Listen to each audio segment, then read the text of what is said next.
एक व्यक्ति अपनी पत्नी के साथ मंदिर में पूजा पाठ करने जाता है। वहाँ के पुजारी बाबा पूजा संपन्न कराते हैं। तभी महिला अपनी परेशानी बताते हुए कहती है कि उसके पति का कामकाज ठीक से नहीं चल रहा है।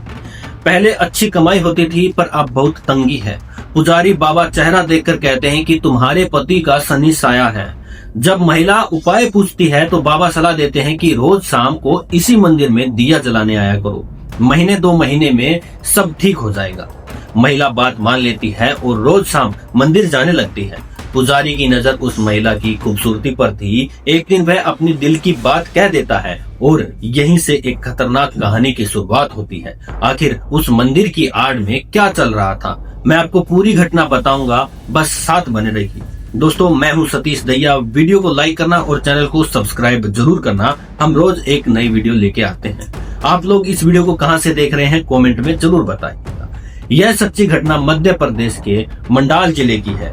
यहाँ टकरिया थाना इलाके में सुमित काछी अपनी पत्नी जमुना उर्फ कविता और 2 साल की बेटी के साथ रहता था। सुमित मूल रूप से जबलपुर का था, पर काम के सिलसिले में यहाँ रहता था। सुमित को भगवान पर अटूट विश्वास था। वह रोज सुबह नर्मदा तट स्थित तिलवारा घाट के एक मंदिर में पूजा करने जाया करता था। वहाँ उसकी मुलाकात पुजारी सूर्यकांत त्रिपाठी से होती है। पूजा के बाद अक्सर सुमित अपनी परेशानियां पुजारी से साझा करता था। एक दिन पुजारी ने उसे सलाह दी कि अपनी पत्नी के साथ मंदिर में सत्यनारायण की कथा कराओ, सब संकट कट जाएंगे।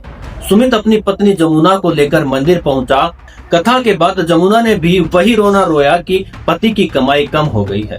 पुजारी ने जमुना को भी वही शनि दोष वाली बात कही और सुझाव दिया कि पति सुबह आते हैं, तुम रोज शाम को आया करो, दिया जलाया करो। सुमित ने भी हामी भर दी कि वह तो रात 9 बजे ड्यूटी से आता है, जमुना शाम को मंदिर आ जाया करेगी।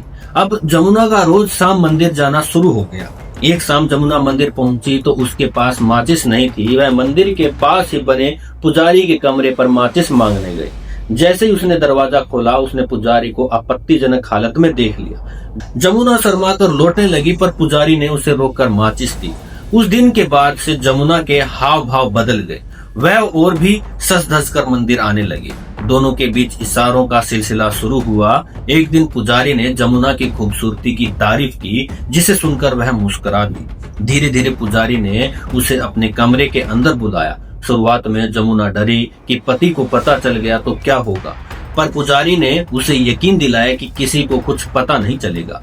आखिर जमुना ने खुद को पुजारी के हवाले कर दिया और दोनों के बीच अवैध संबंध बन गए। वक्त गुजारता गया और साल 2026 आ गया। 11 फरवरी को जमुना ने सुमित से झूठ बोला कि उसके भाई की सगाई रस्म है और उसे जाना है।